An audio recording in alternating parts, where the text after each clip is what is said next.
Hello and welcome to another installment of Modern Business Accounting Principles.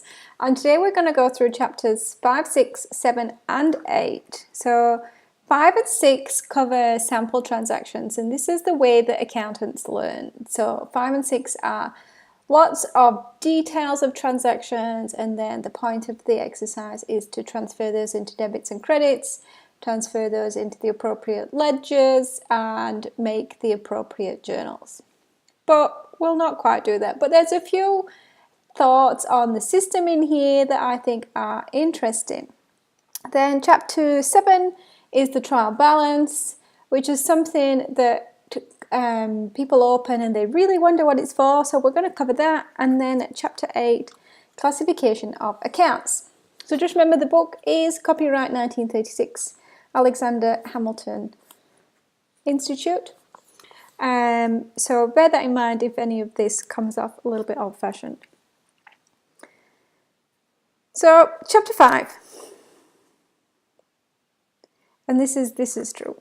Probably the most satisfactory way to fix firmly in one's mind the significance, from the accountant's point of view, of the various transactions that take place in ordinary business routine is to actually perform the work of opening a set of books, entering transactions as they occur, and closing the books at the end of the period. So the point, what it's trying to say, that's a very long and wordy way of saying the best way to understand something is to do something. And this is a big concern I see with people who start businesses and they just want to outsource their bookkeeping. That I don't want to deal with it, let somebody else deal with it. And my question is, how do you know if they're dealing with it if you don't have a fundamental understanding of what's supposed to happen? And that's the position this book takes. This book says, if you can understand this stuff, this process, this system that we call accounting, then you're going to be in much better position to be able to manage both the business and the finances than if you just rely on somebody else to do that for you.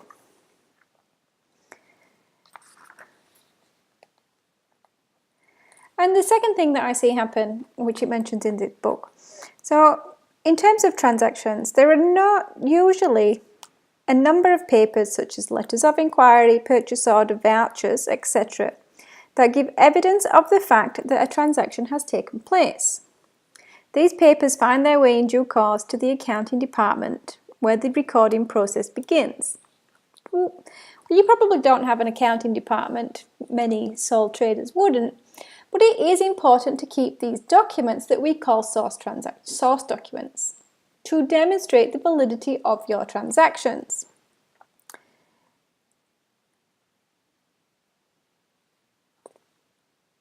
Because if you don't have those source documents and you just have numbers and names in your software, then what is there to tell us if this is a genuine expense, genuine income, or if this was a mistake, or more than a mistake, a willing error?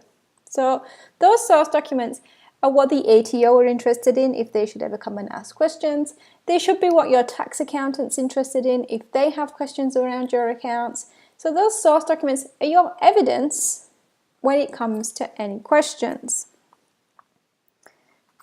So we'll skip through the transactions, but this is what the journals look like. So lots of journals in here. It tells you the debits and credits side and all the descriptions of what happens on a daily basis. But I'll not read to you the fictitious accounts of the carpet manufacturer, carpet reseller that they use in the book. But it is good because it does remind us, in actual practice, it is customary to post the journal entries daily in order to avoid the congestion of work that would result if it were done less frequently. Well, maybe not daily. If you have a huge business, then yes, daily, of course. If your business is a sole trader, then daily is probably overkill. You can, but monthly is manageable, weekly is manageable. I do see some people, they do quarterly in line with their BAS. It takes a couple of days then, it takes another couple of days at the tax accountant. I do find that keeping on top of it once a week just really so much quicker because all the information from that week really is still fresh in your mind of what's happened. So that was chapters 5 and 6, and we really did skip through those sample transactions, and we're going to go into trial balance. So there is a certain amount of routine involved in any system. Accounting is no different.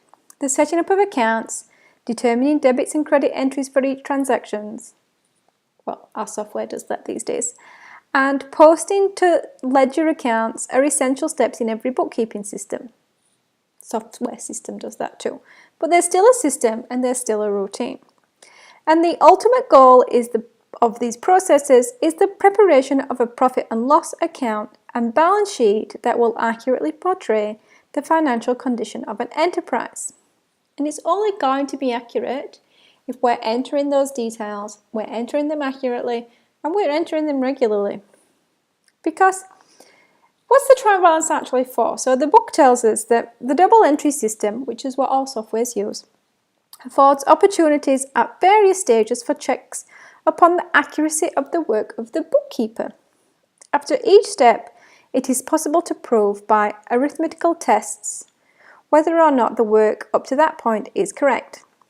Each one of the books of original entry may be tested by proving that the totals of debit and credit entries are equal.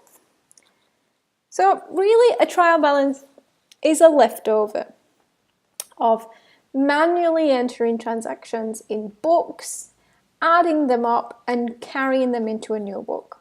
Now it is still useful in a software system because it gives us a summary of some of the transactions. But it really shouldn't be possible to have a trial balance that's out of balance because, well, the software is doing the debits and credits.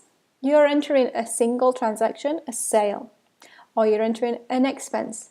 You're not conversely also entering a second side with the debit or credit on the other side. So the software is taking care of that. So when you open a trial balance and it balances, well, that's what it's supposed to do. And if it doesn't, and you use software, congratulations, I think you've achieved the impossible. So the next thing that I see, and so a lot of people come up with against the challenge of what is reconciling. So there's a button in the system that says reconcile or reconcile your bank account. Now, what is that? So periodically, usually at the end of each month, the cash balance as shown by the books should be reconciled with the bank passbook. Now remember, this was before online banking, so we could probably say the balance in your software should match the balance in your bank account or your bank statement. It is customary in business practice to deposit in a bank all money received and to draw checks for all payments. We still have checks, but it's probably more customary to make them through online banking.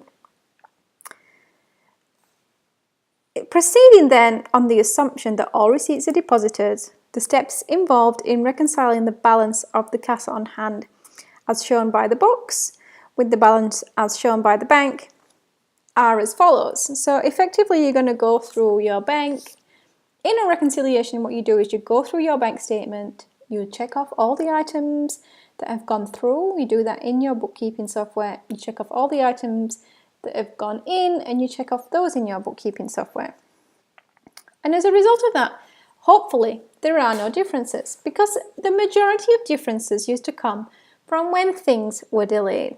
So a difference detected as shown by the cash book must result from one of the following causes. Now if you listen to these causes, you'll see why reconciliation really is a hangover of before the technological information age made everything almost instant. So reason number 1, a deposit may have been made after the close of banking hours on the last day of the month, which will have been entered as part of the current month's deposits, but not credited to the firm's account by the bank until the following month. Now, that may happen, and that probably could happen to your business if you get paid by check and you miss the bank cutoff.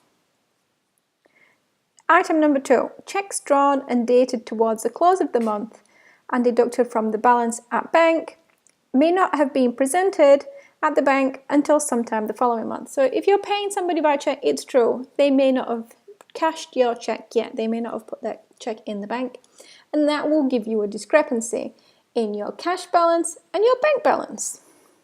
Number 3, charges to the depositors account may be made by the bank for checks returned unpaid towards the end of the month.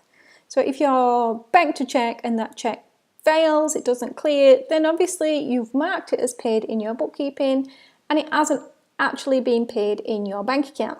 That's another discrepancy. But how often would these things happen in 2019? How often do you get paid by check? How often do you make payments by check? I would suggest for most businesses it's not very often, if at all. So it almost renders the reconciliation of your bank account unnecessary, particularly if you're operating in a cash environment. So if you record your books on a cash basis, not an accruals basis, and if you've no idea what I'm talking about, then you'll be using a cash basis. You're only recording things as the cash comes in. So you shouldn't be recording a payment if that payment hasn't cleared in your account. So really a reconciliation for a sole trader not using checks in a cash basis, it's not really that necessary. So moving on to chapter 8, classification of accounts, and we call this the chart of accounts. So the accounting and accounting system are much like words in a language. There must be sufficient number to portray the information which it is desired to convey to interested parties. So there needs to be enough accounts to be able to provide information. Accounting systems are devised for the purpose of constructing an intelligible history of business operations and to preserve a record of various classes of transactions. So you're only going to get an intelligible history if your account names make sense and they're at a sufficient level to give the detail you need. So the titles of accounts should clearly indicate the nature of the data collected under them. Consequently, successful interpretation of the statement requires the grouping of transactions into expressive accounts. So this is about using your account names to make sense. You don't want to put two unrelated things into the same account. There'd be no point putting rent and advertising into a single account. That doesn't make any sense. Those are two separate aspects of your business that are not related. But maybe you'll put office supplies and printing into the same expense. You don't really have to separate them. They're closely related and their material impact is probably really quite low. So it's probably not material how much you spend on printing separately to how much you're spending on office supplies and stationery. But it's interesting to note that a person who is skilled in the interpretation of accounts draws inferences and conclusions that are not explicitly stated in the records. So the grouping together of more or less unrelated items under one account title results in confusion and misleading inferences. In establishing a classification of accounts, therefore, it is essential to provide a sufficient number of titles so that each individual account will reflect the result of only one particular phase or factor that goes to make up the conduct of the business as a whole. So this is about separating the impacts within your business. So rent would be an impact, and that impact would be separate from accounting.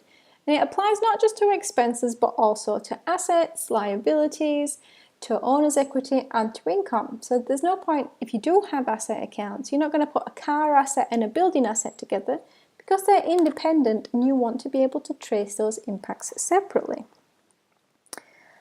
The book does say that it would be possible to have one income account and one expense account.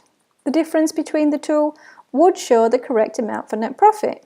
But this arrangement would hardly satisfy an executive who looks to her accounts for information as to causes of change. And remember, that's one of the things in Accounting is we're looking at what's changed and why it's changed. In one of the illustrations earlier in the chapters, the point was made that several purchases and sales accounts are desirable to show the trading result of profits by the various lines of goods handled. So that's the thing I recommend that most small businesses do, is that they separate the different revenue streams they have in their business and they group the associated expenses too. So if you are selling one-on-one services and group services, you're going to want to separate those two incomes, and you're going to want to separate any expenses that you can for those two services as well. Now, there will be overarching expenses, and that's okay. Not everything can be separated.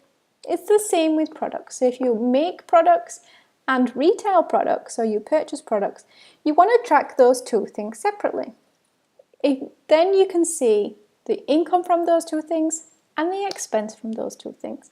And that will give you more information on your business, more information about what's profitable, and more information about what running each revenue stream costs your business.